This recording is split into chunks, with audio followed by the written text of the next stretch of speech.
बंधु मैंने आजिर एही भिडियो रे मो आपनको एपरी दुईटी उपाय विषय रे कहिबाको जाउछि। जो दुईटी उपाय जदि आपण गुरुवार दिन करनियंती तो निश्चित भाबरे आपणकर दारिद्र्यता सबुदिन पई समाप्त होई जिवो। जदि आपणक जीवन रे आर्थिक समस्या लागि रहुछि तो सेथिरु मध्य आपण मुक्ति पाई परिबे। बंधु माने जो व्यक्ति गुरुवार रे एही उपाय को करि नै थाए तो ता उपरे सर्वदा माँ लक्ष्मीकर कृपा बनी रही थाए, जहा फल रे दारिद्रता सही व्यक्तिर पाख भी माड़ी पारि न थाए। आपण माने जानती सुख एवं दुख एही दुईटी जाक मनुष्यर अविभाज्य अंग अटंती। मनुष्य धन संपत्ति एवं ऐश्वर्य प्राप्ति करिबा पई कठोर परिश्रम करिथाए, मात्र अनेक समय निष्ठा एवं मनोयोग सहित कार्य करिबा परे भी कठिन परिश्रम करिबा परे भी मनुष्य को निजर परिश्रम हिसाब रे फल प्राप्ति होई न थाए एवं व्यक्तिर असफलतार प्रभाव तार पूरा परिवार उपरे मध्य पड़ी थाए।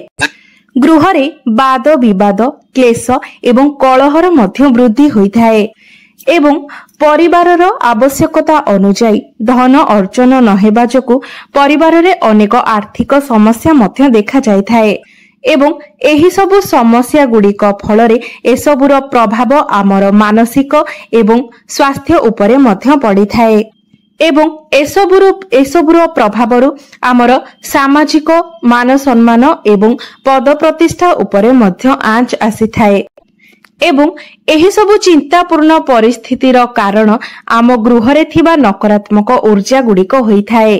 गृह रे नकारात्मक ऊर्जा वृद्धि हेबा फल रे गृह रे अनेक गुड़िए समस्या उत्पन्न होई थाए एवं एही सबु नकारात्मक ऊर्जा गुड़ी को गृहरु दूर करिबा पई आपण किछि विशेष उपाय करि परिबे, जहा द्वारा आपणक गृह रे थिबा नकारात्मक ऊर्जा गुड़िक सकारात्मक ऊर्जा रे परिवर्तन होई जिवो एवं आपणक गृह रे सकारात्मक ऊर्जार वृद्धि हेबा फल रे आपणक गृह रे मां लक्ष्मीकर वास हेबो एवं आपण माने जानती जेउठारे मां लक्ष्मीकर वास होई थाए सेही गृह रे क्लेश कलह दुख दारिद्र्यता एसबुर स्थान न थाए। सेही गृह रे केवल सुख एवं समृद्धि ही वास होई थाए। बंधु माने बृहस्पति को प्रसन्न करिबा द्वारा आपण निज जीवन रे सुख एवं संपूर्णतार वृद्धि करि परिबे एवं आपणकर मान सम्मानर मध्य आपण वृद्धि करि परिबे। बृहस्पति को नवग्रहक मध्यरे एक सौभाग्यशाली एवं मंगलकारी ग्रह भावरे विवेचना करा जाय थाए। तांको देवगुरु बृहस्पति बोली मध्य माना जाय थाए। से हेउचंती देवता मनंकर गुरु एवं शुभत्वर प्रतीक। आपण माने जानती आमर जो पांचटी तत्व रही थाए सेही पांचटी तत्व मध्यरु आकाश तत्वर अधिक आधिपत्य रही थाए, जहा फल रे तार प्रभाव व्यापक एवं विराट मध्य होई थाए। बृहस्पति देवंकर आराधना आपणको एही सबु समस्यार निश्चय समाधान कराई पारिबो। देवगुरु बृहस्पति हलदिया रंगर कारक अटंती एवं आपण जदि बृहस्पति देवंको हलदिया रंगर वस्तु अर्पण करंती तेबे आपण तांको हलदिया रंगर वस्तु अर्पण करी निज जीवनर एही सबु समस्यार समाधान करि पारिबे। आमे घरे प्रतिदिन व्यवहार करुथिबा हलदीर ज्योतिष शास्त्र रे अनेक महत्व रहिछि। एही हलदीर प्रयोग अनेक पूजा पाठ रे मध्य करा जाय थाए एवं ज्योतिष शास्त्र रे हलदीर संबंध बृहस्पति देवंक सहित अछि बोली माना जाय थाए। तेबे गुरुवारटी को बृहस्पति देवंकर बार बोली माना जाय थाए। तेबे आपण जदि गुरुवार दिन हलदीर एही उपाय करिनियंती तेबे एहा द्वारा आपण निज जीवनरु अनेक गुड़िए समस्यार समाधान करि परिबे। तेबे आजिर एही भिडियो रे मु आपण मानकु हलदीर किछि एपरि उपाय विषय रे कहिबाकु जाउछि जे उपाय गुडी को पालन करे आपण निज कुंडली रे बृहस्पति को मजबूत करि परिबे। तेबे बंधु माने भिडियोटी रे आगो को बढ़िबा पूर्वरु भिडियोटी को लाइक करी चैनल टी को सब्सक्राइब करि दियंतु एवं कमेंट बॉक्स रे जय श्री लक्ष्मी नारायण निश्चय लिखिबे। बंधु माने एही गुरुवार दिनटी भगवान श्रीहरि विष्णु एवं मां लक्ष्मी को मध्य समर्पित अटे। भगवान श्री विष्णु एही सृष्टिर तारणहर्ता अटंती एवं भगवान विष्णुकर मध्य प्रिय रंग होइथाए हलदिया रंग एवं एही हलदीटी मध्य भगवान विष्णुकर अत्यंत प्रिय अटे। तेबे भगवान श्रीहरि विष्णु को प्रसन्न करने पाई आपण गुरुवार दिन हलदिया रंगर वस्त्र परिधान करी भगवान श्रीहरि विष्णु को पूजा करने उचित एवं भगवान श्रीहरि विष्णु को पूजा आपण हलदीर प्रयोग निश्चित भावरे करंतु। भगवान विष्णु को हलदीर तिलक लगांतु, हलदिया वस्त्र परिधान करांतु एवं तांको हलदिया पुष्प एवं हलदिया रंगर फल मध्य अर्पण करंतु। तेबे आपण माने गोटे विशेष कथार ध्यान रखिबे जे आपण केबे केवल भगवान विष्णु को एका पूजा करिबे नहीं, भगवान श्रीहरि विष्णु को सहित मां लक्ष्मी को एका सहित पूजा करिबे एवं आपण पूजा करिबा समय निजर बाहुरे किंबा निजर कंठरे हलदीर एक टीपा निश्चय लगांतु। एहा आपणको बृहस्पति देवंकर कृपा दृष्टि प्राप्त कराइबा पाई मध्य सहायता करिथाए। आपण जदि प्रत्येक गुरुवार दिन स्नान करुथिबा जलरे 2 चुटकी हलदी मिसाई स्नान करंती तेबे आपणकर जदि विवाह जनित समस्या थाए ताहार समाधान होई जाई थाए।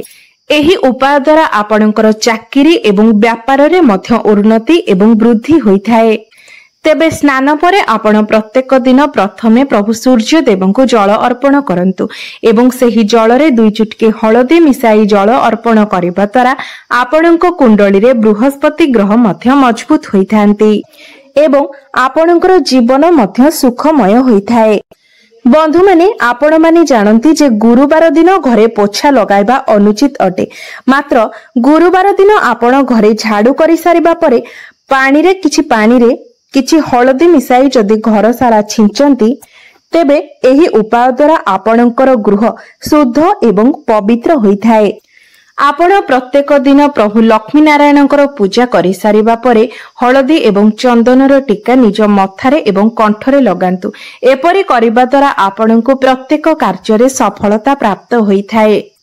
धन प्राप्ति पाई आपण प्रत्येक गुरुवार दिन प्रभु श्रीहरि विष्णुकर पूजा करिबा समय निज हातरे हलदी एवं अक्षत रखी विष्णु सहस्र नामर पाठ करंतु एवं जेतेबेले आपण विष्णु सहस्र नामर पाठ करूछंती सेतेबेले ईश्वरंक प्रति निजको संपूर्ण रूप रे समर्पण करंतु एवं ईश्वरंक प्रति मनरे 100% विश्वास एवं श्रद्धा रखी एपरि उपाय करिबा द्वारा आपणकर आर्थिक समस्या आर्थिक संकट निश्चय भावरे दूर होई जाई थाए, आपणको धन प्राप्ति होई थाए एवं आपणकर दारिद्र्यता मध्य सब दिन पई दूरेई जाई थाए। जदि आपणको गृहरे कोनोसी वास्तु दोष रही थाए तेबे प्रत्येक गुरुवार दिन आपणको गृहर प्रत्येक कोणरे किछि किछि हलदी छिंची दियंतु। एपरि करिबा द्वारा आपणको गृहरे थिबा वास्तु दोष गुड़िक दूर होई जाई थाए। एहा व्यतीत आपण माने प्रत्येक गुरुवार दिन हलदी एवं चाउल रे अल्प किछि पानी मिसाई ताको गोलाई दियंतु। तापरे आपण निजर मुख्य द्वार रे बाहर पटु सेही हलदी एवं चाउलर मिश्रण रे एक स्वस्तिक बनांतु। ज्योतिष शास्त्र रे एही मांगलिक चिन्ह को प्रतिष्ठा मान सम्मान संपन्नता एवं प्रगतिर प्रतीक माना जाई थाए। एहा आपणको गृह को आसुथिबा समस्त नकारात्मक शक्ति गुडी को निज भीतर को शोषी नहीं थाए एवं आपणको गृह मध्य को एहाको प्रवेश करिबा को देई न थाए। स्वस्तिकर प्रयोग द्वारा आपण धन वृद्धि गृह शांति वास्तु दोष निवारण एवं चिंतार मध्य मुक्ति मिली थाए। बंधु माने अनेक व्यक्तिक जीवन रे विवाह संबंधित अनेक समस्या आसी थाए। बेले बेले किछि छोट किंबा बड़ कारण जोगु आपणक जीवन रे विवाह को नहीं अनेक समस्या आसी थाए, विवाह रे अनेक विलंब होई थाए। एपरि परिस्थिति रे जदि आपण तुलसी पत्र रे हलदी लगाई भगवान विष्णुकर चरण रे अर्पण करंती एवं निजर विवाह संबंधित समस्या विषय जणांती तेबे आपणकर सबु समस्या खूब शीघ्र दूर होई जाई थाए एवं आपणकर विवाह जोग मध्य खोली जाई थाए। तेबे आपण जेउ तुलसी पत्र एवं हलदी को भगवानकर चरण रे अर्पण करिथिबे तापर दिन सेही तुलसी पत्र को नै आपण कोनोसी फूल गछ मूल रे माटी रे पोती दियंतु। तेबे बंधु माने आपण निज कुंडली रे गुरु ग्रह को मजबूत करिबा पई एवं भगवान विष्णु एवं मां लक्ष्मीकर कृपा प्राप्ति करिबा पई गुरुवार दिन किछि कार्य रे निवृत्त रहिबा उचित। आपण जदि गुरुवार दिन एही कार्य गुडी को करंती तेबे आपणकु से भगवान विष्णु एवं माँ लक्ष्मींकर कोप दृष्टिर शिकार हेबाको पड़िथाय। एहा सहित आपणको कुंडली रे गुरु ग्रह मध्य दुर्बल होइथांती। तेणु भूलले भी आपण गुरुवार दिन एही कार्य गुड़िक न करिबा उचित। तेबे बंधु माने प्रथम कथा हेउछि आपण गुरुवार दिन सर्वदा सात्विक भोजन सेवन करंतु। गुरुवार दिन माछ मांस किंबा मद्यपान ठारू दूरे रुहंतु। गुरुवार दिन हलदिया रंगर वस्त्र पिंधिबाको अत्यंत शुभ बोली माना जाइथाय। मात्र आपण गुरुवार दिन धला कला किंबा नील रंगर वस्त्र परिधान करंतु नाही। जदि आपणको जीवन रे दाम्पत्य समस्या रही थाए तेबे गुरुवार दिन आपण लाल रंगर वस्त्र मध्य परिधान करंतु नाही। कारण एही लाल रंगटी क्रोध को उत्तेजित करिथाय। तेणु आपण गुरुवार दिन लाल रंगर वस्त्र मध्य परिधान करंतु नाही। गुरुवार दिन आपण काहाको पैसा उधार दियंतु नाही। जेते दूर संभव आपण गुरुवार दिन पैसा देन नेन ठारू दूरे रुहंतु। एवं गुरुवार दिन आपण संध्या समय रे जेतेबेले दीप जालुछंती सेही दीप रे आपण 2टी लवंग पकाई दीप जालंतु। एहा आपणको अधिक शुभ फल प्रदान करिथाय। आपण जदि गुरुवार दिन हलदीर दान करंती तेबे आपणकर स्वास्थ्य संबंधित समस्या गुड़िक दूर होई जाइथाय। बंधु माने जदि आपणको समस्तंग ठारू धोखा मिलुछि आपणको आपणकर चतुर्दिगरे केवल समस्या ही देखा जाउछि एवं जीवनटा जेमिति समस्याग्रस्त भली मन हेउछि तेबे एपरी परिस्थिति रे आपण प्रत्येक गुरुवार दिन श्रीहरि विष्णु को हलदीर तिलक लगांतु एवं ऐं क्लीं बृहस्पतये नमः एही मंत्र को कम से कम 108 थर जप करंतु।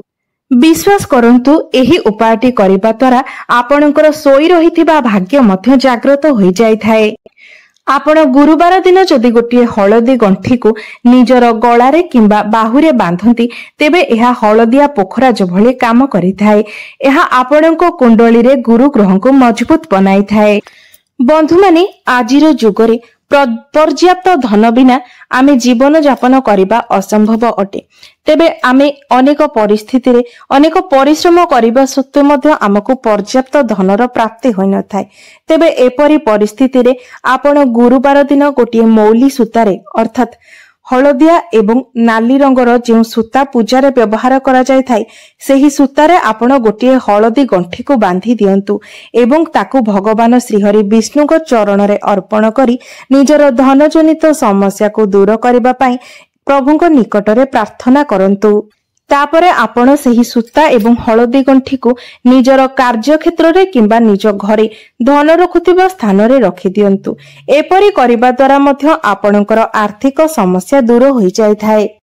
आउ गोटे छोटिया एवं चमत्कारी उपाय हेउछि आपण गुरुवार दिन गोटे कागज रे गोटे चुटके हलदी रखी ताकू गोटे पुड़िया बनाई दियंतु एवं आपणको गृह रे भगवान श्रीहरि विष्णु एवं माँ लक्ष्मींकर जो प्रतिमा किंबा फोटो रहिछि ता पछपटे सेही पुड़िया को लुचाई दियंतु एवं आपणको जीवन रे जदि धन जनित समस्या विवाह जनित समस्या किंबा जानवाहन किंबा कोनोसी वस्तु प्राप्तिर कोनोसी इच्छा थाए तेबे सेही इच्छा को भगवानक निकटरे प्रकाश करी सेही हलदी को आपण प्रतिमा किंबा फोटो पछपटे रखि दियंतु। एपरी करिबा द्वारा आपणकर इच्छा अल्प दिन मध्यरे पूर्ण होइथाए एवं जेतेबेले आपणकर मनस्कामना पूर्ण हेबो तापरे आपण एही हलदी को नै निजर तुलसी गछ मूलरे माटी रे पोती दियंतु। तेबे बंधु माने एहा थिला हलदीर किछि चमत्कारी उपाय जो उपाय को जदि आपण प्रत्येक गुरुवार दिन पालन करंती तेबे निश्चय भाबरे आपणको जीवन रे चलीथिबा समस्या गुड़िक दूर होइजिबो। बंधु माने शेषरे गोटे कथा कहिबाको चाहूची आम जीवन रे ग्रह मानकर स्थिति सबु बेले परिवर्तन हेबो। केतेबेले ताहा आमको शुभ प्रभाव देबो तो केतेबेले पुनी अशुभ प्रभाव देबो। तेबे एहा मध्यरे जदि आमे एही सबु उपाय गुडी को पालन करिबा तेबे निश्चय भाबरे आम जीवन रु अनेक गुडीए समस्या दूर होई जाय पारिबो। तेबे समस्त उपाय गुडीक आम मन रे संपूर्ण भक्ति एवं विश्वास रखी करिबा द्वारा ही ताहा फलदायी होइथाय। तेबे बंधु माने मोर एही भिडियोटी जदि आपण माननको भलो लागि थाए तेबे भिडियोटी को लाइक करी चैनल टी को सब्सक्राइब करि देबे एवं कमेंट बॉक्स रे जय श्री लक्ष्मी नारायण निश्चय लिखिबे।